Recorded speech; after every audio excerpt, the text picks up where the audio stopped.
बात है blue LED के आविष्कार की, जिसने इलेक्ट्रॉनिक्स इंडस्ट्री का सारा खेल ही पलट दिया। एलईडी का रंग उनकी प्लास्टिक केसिंग से नहीं आता, बल्कि उनके अंदर के इलेक्ट्रॉनिक्स की वजह से आता है। प्लास्टिक केसिंग सिर्फ एलईडी को अलग पहचानने के लिए होती है। 1962 में जनरल इलेक्ट्रिक के इंजीनियर निकोलोनियाक ने पहली विजिबल एलईडी बनाई, जो हल्की लाल चमक देती थी। कुछ साल बाद मॉन्सेंटो के इंजीनियर्स ने हरा रंग बनाया, लेकिन काफी समय तक हम इन दो रंगों की एलईडी में ही सिमट गए। उस समय एलईडीज का इस्तेमाल सिर्फ छोटे मोटे कामों तक सीमित था, जैसे कि इंडिकेटर्स, कैलकुलेटर्स और वॉचेस। अगर ब्लू एलईडी बन जाए तो रेड, ग्रीन और ब्लू को मिला करके व्हाइट लाइट और हर रंग की लाइट बनाई जा सकती थी। ये हर प्रकार की लाइटिंग के लिए एक क्रांति होती, लेकिन ब्लू एलईडी बनाना लगभग इम्पॉसिबल था।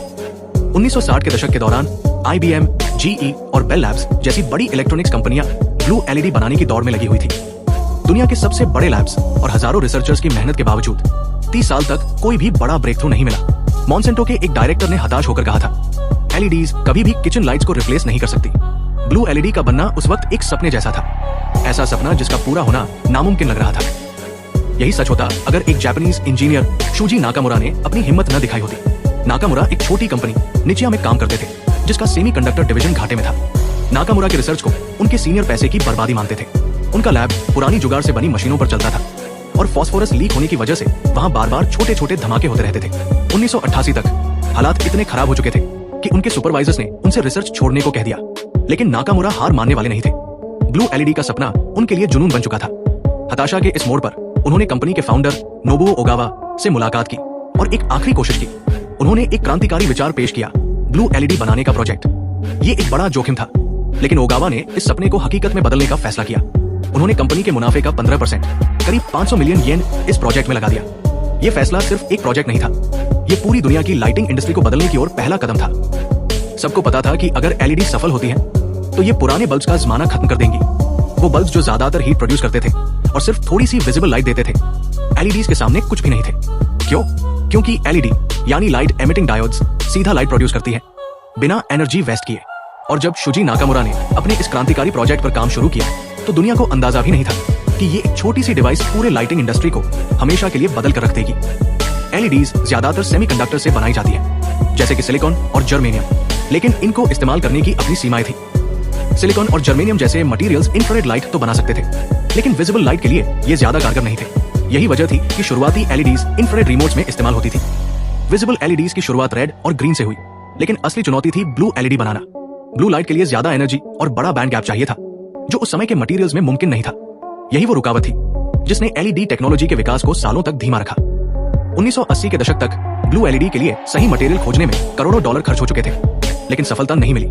इस दौरान वैज्ञानिकों को एक अहम बात समझ में आ गई कि ब्लू एलईडी बनाने के लिए चाहिए एक हाई क्वालिटी क्रिस्टल। अगर क्रिस्टल में जरा भी डिफेक्ट हो तो एनर्जी लाइट के बजाय हीट के रूप में बर्बाद हो जाती है। यही चुनौती एलईडी टेक्नोलॉजी के विकास में सबसे बड़ी रुकावट थी। नाकामुरा का पहला कदम था फ्लोरिडा की ओर रुख करना, जहां एक नई क्रिस्टल बनाने की तकनीक इस्तेमाल हो रही थी, metal organic chemical vapour deposition, MOCVD।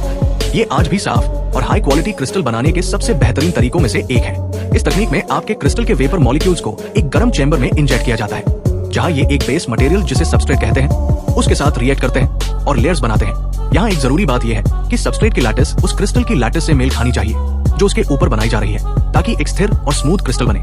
ये एक बेहद सटीक कला है, जहाँ क्रिस्टल की परतें कभी कभी केवल कुछ परमाणु जितनी पतली होती है। नाकामुरा ने इस तकनीक में महारत हासिल करने के लिए 1 साल वहाँ बिताया, लेकिन उनका समय वहाँ बेहद कठिन रहा।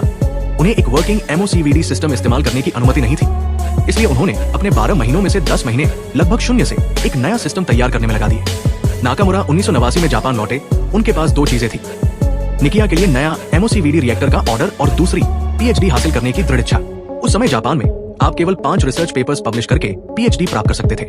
नाकामुरा जानते थे कि ब्लू एलईडी का आविष्कार करना मुश्किल होगा, लेकिन उनके पास बैकअप प्लान था। अब सवाल यह था कि MOCVD के साथ किस मटेरियल पर शोध करें। वैज्ञानिकों ने 2 मुख्य पॉसिबल मटेरियल्स पहचान ली थी, जिंक सेलेनाइड और गैलियम नाइट्राइड। जिंक सेलेनाइड अधिक प्रॉमिसिंग था, क्योंकि MOCVD में उगाए जाने पर इसके सबस्ट्रेट गैलियम आर्सेनाइड से 0.3% लैटिस मिसमैच था। गैलियम नाइट्राइड को 3 कारणों से छोड़ दिया गया था। सफायर सबस्ट्रेट के साथ इसका लैटिस मिसमैच 16% था और इसका कॉरेस्पॉन्डिंग P-टाइप सेमीकंडक्टर बनाना मुश्किल था। साथ ही व्यावसायिक रूप से सफल होने के लिए इसकी लाइट आउटपुट पावर कम से कम 1000 माइक्रोवाट होनी चाहिए थी, जो किसी भी प्रोटोटाइप ने नहीं पाई थी। इसलिए अधिकतर वैज्ञानिक जिंक सेलेनाइड पर ध्यान केंद्रित कर रहे थे। नाकामुरा ने फैसला किया कि अगर उन्हें 5 पेपर अकेले पब्लिश करने हैं तो उन्हें गैलियम नाइट्राइड पर फोकस करना होगा, क्योंकि वहां कंपटीशन कम था। कुछ साल पहले साइंटिस्ट को हाई क्वालिटी क्रिस्टल में एक ब्रेक थ्रू मिला था। उन्होंने गैलियम नाइट्राइड को डायरेक्टली सैफायर पर ग्रो करने के बजाय पहले एल्यूमिनियम नाइट्राइड की बफर लेयर ग्रो की, जो दोनों मटेरियल्स के बीच का लैटिस स्पेसिंग मैच करती थी। इससे क्लीन क्रिस्टल ग्रोथ आसान हो गया, पर नाकामुरा को अपने नए MOCVD रिएक्टर में गैलियम नाइट्राइड ग्रो करने में मुश्किल हो रही थी। 6 महीने के बाद उन्होंने मशीन को खोलकर अपने तरीके से बेहतर वर्जन बनाने का फैसला किया। फ्लोरिडा में रिएक्टर बनाने का जो अनुभव था वो अब काम आ रहा था। हर दिन वो सुबह 7 बजे लैब पहुंचकर रिएक्टर की वेल्डिंग और रीवायरिंग करते, फिर पूरा दिन एक्सपेरिमेंट करते। ये रूटीन बिना किसी छुट्टी के वो हर दिन फॉलो करते रहे, लेकिन उन्हें कामयाबी नहीं मिल रही थी। अचानक एक सर्दियों के दिन नाकामुरा अपने लैब में आए और अपने काम को जारी रखा। उस दिन कुछ खास हुआ। उन्होंने जब अपने गैलियम नाइट्राइड सैंपल को टेस्ट किया तो पाया कि इलेक्ट्रॉन मोबिलिटी अचानक 4 गुना बढ़ गई थी। नाकामुरा ने उस दिन को अपने काम का सबसे रोमांचक दिन कहा। 4 गुना ज्यादा इलेक्ट्रॉन फ्लो का कारण था एक नई तकनीक, MOCVD रिएक्टर में दूसरा नोजल लगाना। पहले के एक्सपेरिमेंट्स में रिएक्टेंट गैसेस हवा में मिलकर एक पाउडरी वेस्ट बन जाती थी, लेकिन दूसरे नोजल से इनर्ट गैस स्प्रे करने पर रिएक्टेंट्स ऊपर के बजाय नीचे जमने लगे और गैलियम नाइट्राइड को बिल्कुल यूनिफॉर्म तरीके से सबस्ट्रेट के ऊपर उगा दिया। सालों तक साइंटिस्ट MOCVD रिएक्टर के अंदर कोई दूसरा नोजल ऐड करने से बचते रहे, क्योंकि उन्हें लगता था कि इससे चेंबर के अंदर टर्ब्यूलेंस बढ़ जाएगा। लेकिन नाकामुरा का नोजल कुछ खास था। उन्होंने एयर फ्लो को लैमिनर रखा, जिससे टर्ब्यूलेंस घट गई। इस तरह नाकामुरा ने 2 फ्लो रिएक्टर का आविष्कार किया और उस रिएक्टर की बदौलत अब वो कोई भी बफर लेयर के बिना ही गैलियम नाइट्राइड को डायरेक्ट सबस्ट्रेट के ऊपर उगा सकते थे। यही नाकामुरा ने अपना पहला रिसर्च पेपर पब्लिश किया। क्रिस्टलाइजेशन के बाद नाकामुरा ने दूसरी मुश्किल P टाइप गैलियम नाइट्राइड बनाने पर काम किया। यहाँ अकाजाकी और अमानो 2 दूसरे वैज्ञानिकों ने उनसे पहले ही काम कर लिया था। उन्होंने मैग्नीशियम से डोप्ड गैलियम नाइट्राइड सैंपल बनाया था, लेकिन शुरू में वो एक्सपेक्टेड P टाइप की तरह काम नहीं कर रहा था। लेकिन जब उसे इलेक्ट्रॉन बीम के सामने रखा गया तो वो P टाइप की तरह काम करने लगा। ये दुनिया का पहला P टाइप गैलियम नाइट्राइड था, जो 20 साल के प्रयासों के बाद मिला। लेकिन दिक्कत ये थी कि कोई नहीं जानता था कि ये कैसे काम कर रहा था। इलेक्ट्रॉन बीम से हर क्रिस्टल को इरेडिएट करना बहुत धीमा था और कमर्शियल प्रोडक्शन के लिए उपयोगी नहीं था। पहले नाकामुरा ने अकाजाकी और अमानो के अप्रोच को कॉपी किया, लेकिन उन्हें लगता था कि शायद क्रिस्टल को सिर्फ ऊर्जा चाहिए थी।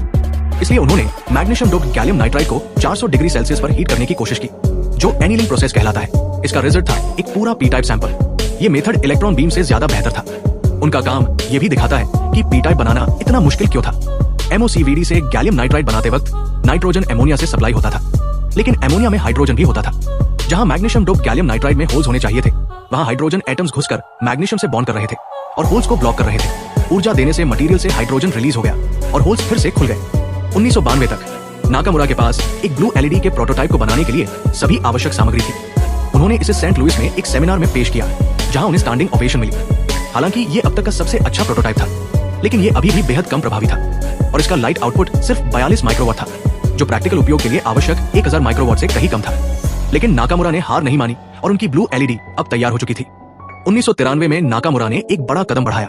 उन्होंने एक ब्लू LED बनाई जिसका लाइट आउटपुट 1500 माइक्रोवाट था और ये 450 नैनोमीटर पर एक परफेक्ट ब्लू रोशनी उत्पन्न करती थी। ये LED पहले वाले वर्जन से 100 गुना ज्यादा चमकदार थी और दिन के उजाले में भी दिखाई दे रही थी। दुनिया चौंक गई। निचिया कॉर्पोरेशन ने पहली सच्ची ब्लू LED का ऐलान किया और 1 साल के भीतर वे 1 महीने में 1 मिलियन ब्लू LED का उत्पादन करने लगे। 1996 तक निचिया ने ब्लू LED से सफेद LED में भी छलांग लगा ली। नाकामुरा के काम ने लाइटिंग इंडस्ट्री में क्रांति ला दी और ऊर्जा प्रभावी LED का आधार तैयार किया, जो आज हमारे चारों ओर हर जगह है। मिलेंगे अगले वीडियो में किसी और ऐसी ही इंटरेस्टिंग टॉपिक के साथ। तब तक के लिए जय हिंद, जय भारत।